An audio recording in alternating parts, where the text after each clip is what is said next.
يلا يلا بصوا بقى، انا كده فين؟ انا هنا كده فين؟ احنا جينا النهارده عند ماما عشان بكره صبح علينا الترم التاني بتاع المدارس، فجينا عشان ننزل ليندا عشان مش هينفع السواق يجي ياخدها من عندي مسافه كبيره ما بين المكان الاولاني يعني للمدرسه والمكان اللي انا نقلت فيه. ففي مدينه نصر ما فيش اي باص بينزل للعتبه، وانا بتعامل مع سواق فكان بيجي ياخدها من هنا. فاحنا النهارده جينا عند ماما، هنبات بقى ايه، هنزلها يومين 3 في الاسبوع عشان مش هينفع ان انا يعني مش هينفع ابات طول ايام الدراسه وهي في كي جي 2. ففي رمضان مش هتروح برضو، فهنزلها بس الايام دي. فهكمل معاكم بقى كده الفيديو وهوريكم. انا معرفتش اصور لكم من الصبح، بس يعني كنت نازله من البيت وكنت مستعجله، فقلت هصور لكم وانا هنا. هشوف مين على الباب بيخبط عند ماما، وهرجع معاكم النهارده وفيديو جامد، وهنبدا بقى تصوير وتحضير اللانش بوكس وكده مع بعض. وهنا يا بنات بقى واحنا نازلين عدينا على المحل ده في اول عباس اسمه 2010. 2010 يا بنات جمله من اول قطعه. بصراحه يعني اغلى حاجه فيه مش هتكمل 20 25، فكانت الاسعار بتاعته حلوة. انا يعني روحته كتير، فكنت المرة دي وانا نازلة فقلت هجيب لها التوك وكده هي ومليكة، فعجبتني شوية حاجات. يمكن المرة دي اقل مرة اجيب فيها حاجات، انا كل مرة بطلع بشنط منه. بصوا يا بنات بقى، دي كانت اي توكة هنا كانت ب5 جنيه. 5 جنيه بس يا بنات. انتوا متخيلين ان انتوا بتروحوا تجيبوا التوك دي بالاسعار دي؟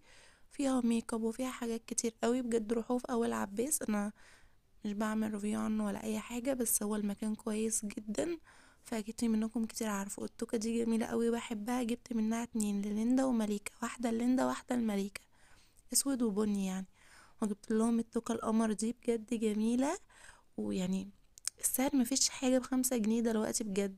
فهي من اول حاجه بتبدا ب5، ودي كانت 3 فرش كده على شكل بطوط وقطه وكده يعني. كان سعرها دي كان تقريبا 20 او كان 20. وهنا التوكة دي كانت جوه الشنطة. وبصوا دي التوكة التانية، انا جايبة يعني في حاجات جايبة منها 2 وفي حاجات جايبة منها حاجة واحدة بس. وفي بيبقى الكارت الكبير بتاع الفواكه ده كنت برضو جايبة منه 2. الكارت الكبير بتاع الفواكه كان بيبقى عامل 15 جنيه. والتوكة القمر دي كنت جايباها ليندا عشان احطها لها بقى، يعني لما اعملها دول حصان او حاجة فانا احطها لها. بجد يا بنات يعني في يوم وليلة دي كنت بقولكم جايباها ليه. في يوم وليلة كده البرد مش عارفة فيه ايه، ما بلحقش اخف منه، بس المرة دي بقى ايه جايلي في جسمي وصوتي رايح كده يعني. راجع بالعافية بصراحة، بتكلم بالعافية عشان صوتي يطلع. فهنا كده كنت خلصت وحبيت ان انا اوريكم الحاجة اللي انا جبتها، حاجات بسيطة بس يعني بتفرحهم مش اكتر. فجبت ليندا كده. بصوا ده فازلين طب يا بنات. ملوش ريحة يعني. في بصراحة كنت بجيبه كان بيبقى فيه ريحة زي الجاس وكده، فده ملوش ريحة وحلو اوي شعري، يعني شعري بنوتك مفهوش اي مشكلة. بصراحة انا ببقى مضايقة لها التوكة يعني مش دايما والله طول الوقت، بس وانا نازلة عشان شعرها بس ما يهش ويجي معايا وكده. ان ليندا كمان شعرها يعني بيهيش بسرعة جدا، فكنت ببقى لما لها التوك. فشعر بنوتك لو هو بيهيش هيبقى لازم تلميه من قدامه كده عشان يعني ما يضايقهاش. انا هنا كنت بشم الريحة بتاعته واشوفها. يا بنات احنا كنا قبل ما ننزل يعني كان يوم السبت بالليل، يوم الجمعة بالليل معلش، انا كنت دخلتهم خدوا شاور وغسلت لهم شعرهم كويس وكده، بحيث ان كان صباح تاني يوم مدارس. فانا مش هينفع بقى ايه، كان صباح عليا يوم الحد مدارس وانا عارفة ان انا نازلة يوم السبت، فما كانش هينفع ان انا اقوم احميها وكده وتعيا مني وفي الطريق وكده. بدأت ان انا اعمل لها شعرها بجد. انا مش بشد ولا اي حاجة وهو مش واجعها يعني، هي قصادكم بس كده. كنت حابة اوريكم. انا بقى عشان اقسم الشعر نصين باخده من حواجبها عشان يطلع مقسوم معايا بالظبط. يعني اللي عنده بنوتات عارف. وجبت التوك اللي هي الاستيك دي، يعني عملتها كده على الشعر، قسمت الشعر نصين وبدأت ان انا اعملها بالشكل ده. عايزه اقول لكم ان يعني بصراحه ربنا ليندا شعرها مش اللي هو بيمسك في بعض والكلام ده، لا يعني بسم الله ما شاء الله. هو على قد ما هو كيرلي شويه بس مش بيتعقد وكده يعني. اول ما بحط ايدي فيه المشط او الفرشه بتسرح على طول. فهي بتحبه شكله كيرلي. هو اصلا يعني ما كانش كيرلي، بس بابا هو اللي اخدها على طبيعه شعرها ان هو يبقى كيرلي. كان دايما بيفكه لها وكان بيوديها الواحد يعني يعمله لها على طول اللي هو الكيرلي وكده. فخدت طبيعة وشها او هو شكلها احلى بيه عن ما هو ملموم. يعني دايما باباها بيقولي لا سيبوه لها كيرلي ما تلموهوش، هو مش بيحبه يبقى ليس وكده، عايزه الكيرلي، هو وشها عشان مدور بيبقى لايق عليها اكتر. فليندا طبيعة شعرها مش زي شعري انا ومليكة، بس هو لايق عليها بجد جدا، ومش اللي هو مش كيرلي اللي هو الشعر المجعد وكده، لا لا، هو طري خالص زي ما انتوا شايفينه كده، الطري فيه مرونة. بصوا بقى هنا، يعني انا كنت بعمله لها كله كده التوك من قدام. اعملوا الطريقة دي يا بنات. انا قسمت بس خدت يعني اقل من ربع الشعر مش نص الشعر، وقسمتها على 6، قسمتها على 6 كده تدريجيا. بصوا زي ما انتوا شايفين قسمتها لها بالتوك من قدام، بجد بتدي شكل حلو قوي للبنات اللي هو صغنطوطين دي وتغيير. وقلت بقى اخيرها من اني لون، يعني تحب اني لون احطهولك، فهي حبت اللون ده. فانا كنت عايزه احط لها بجد اللي هو الجري عشان يبقى ماشي مع لبس المدرسه، بس هي عجبها اللون ده خلاص، وبدات ان انا اعمله لها. بص هو شكل وشها حلو بصراحه كده فيه، بس يعني هو تغيير، مش هنفضل على طول عاملينه لها كيرلي، هو تغيير. وزي ما بقول لكم شعرها طري مش ناشف ولا اي حاجه، في مرونه. فببدا ان انا كده الفه، يعني اخدها على صباعي كده والفها ارجعها لورا، ماشي. فهي بترجع بصراحه ما حبيتش، ما جربتش في مره ان انا اعمله لها راست او كده، ان انا عارفاها مش حلوه للشعر، فبحس ان دي شبهها كتير، يعني بتشبه لها كتير. فشكلها كان حلو جدا. وعايزه اقول لكم ان انا عاملاها لها من بالليل، ان هي ما كانتش عايزه تنام، هما بطبيعتهم بقى بيسهروا، فمش في يوم وليله هتنام. فكنت قلت لها خلاص قومي تعالى اعملك شعرك بقى، وبدات من ورا برضو كده ان انا اعمله لها. خلاص انا واخده ان هو شعرها اعمله لها اللي هو يعني كيرلي وكده مش ليس. فبدات ان انا برضو اعمله لها، حطيت لها التوكه القمر دي من هنا. انا كنت بوريكم هي كده، يعني هي هتنام بيه وهتصحى وهتشوفوه الصبح مفيهوش اي لخبطه ولا اي حاجه بجد. فهي ما كانتش عايزه تنام، فقلت لا. طبعا مليكه اول ما شافت كده لا انا عايزه زيها، وفضلت تعيط انا عايزه زيها. رحت قلت لها خلاص تعالي، فخدتها برضو سرحت لها شعرها. بصوا بقى مليكه فرق ما بينها وما بين ليندا، هما الاتنين شعرهم طري وكل حاجه، بس سبحان الله الاتنين اخوات ومش في نفس الشكل. برضو بقسم الشعر عشان اطلعه مقسوم صح، فباخده من نص الحاجب عشان يطلع صح. طالما بقى بعمل ليندا يبقى لازم ملكة اي حاجة. انتوا عارفين بقى اللي عنده يعني السن بيبقى قريب من بعض بيبقى كده، والله لو ابعد من بعض. يعني انا حاسه ان كل الاطفال كده او كل الاخوات كده، زي اختي. فبدات ان انا احسسها ان انا بعمله لها زي ليندا وان انا بهتم بيها، مع اني مليكة يعني عدوها ان انتي تحطي توكة في شعرها.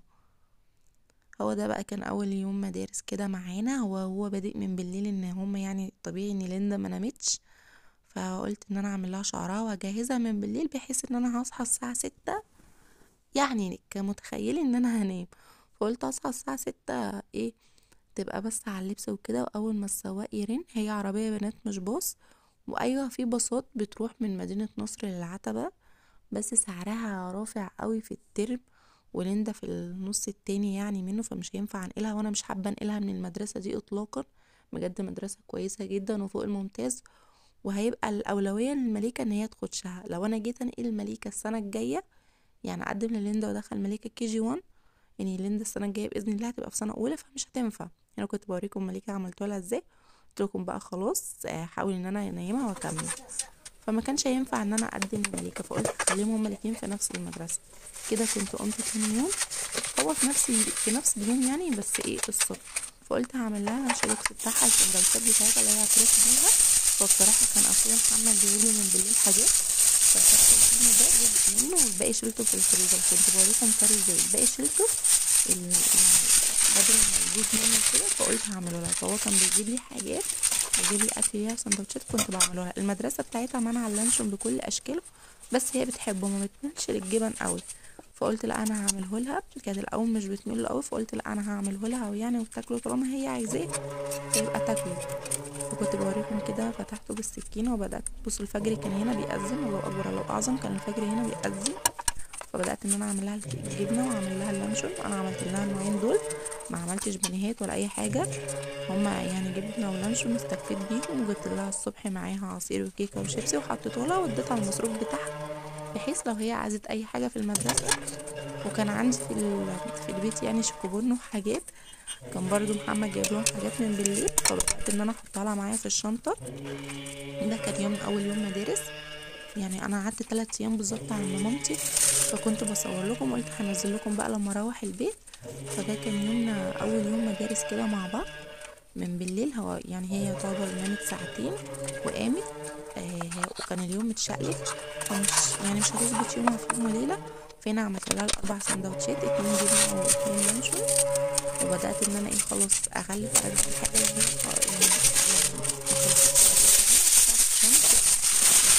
اللي هي بصراحه شقتها دايما قشطه، ما تحبش حد يعمل لها حاجه.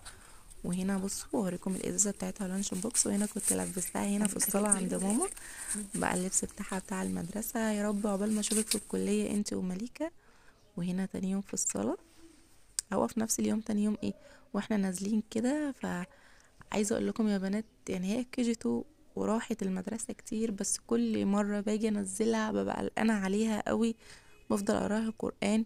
يعني ممكن عشان هي يعني مش هبقى قلقانه على مليكه كده عشان هبقى جربت الاحساس ده في ليندا، بس بجد ببقى دايما قلقانه عليها. وقعدت اتصور معاها كده كتير في الصاله، بحيث يعني ان احنا خدنا راحتنا شويه ان مليكه نايمه، فعرفت ان انا اقعد مع ليندا شويه. مليكه بجد غيوره جدا، مش عايزه يبقى فيه غيرها هي، وليندا بتزعل، فانا بحاول احسسهم ان هما الاتنين عادي. هنا كان في الشارع بقى. وده كده تاني يوم كنت بوريكم انا عملت لها التسريحه التانية اللي هو ضفيرتين كده، كانت هي حابه تضفر بنفس الشكل برضو لماه من قدام. بص حطيت لها القلب والتاني لا يا ماما خلاص اللي هو يبقى ماسك شعرها كده. بجد كان شكلها قمر خالص وكيوته. برضو انا بعمله لها بالليل بس شعرها ما بيتبهدلش، وانتوا شفتوه معايا الصبح، فالشعر بتاعها مش بيتبهدل ولا اي حاجه، وكده بيخلص. وكده كان يومنا خلص. وطبعا ست مليكه بتوريكم الدفين بتاعتها.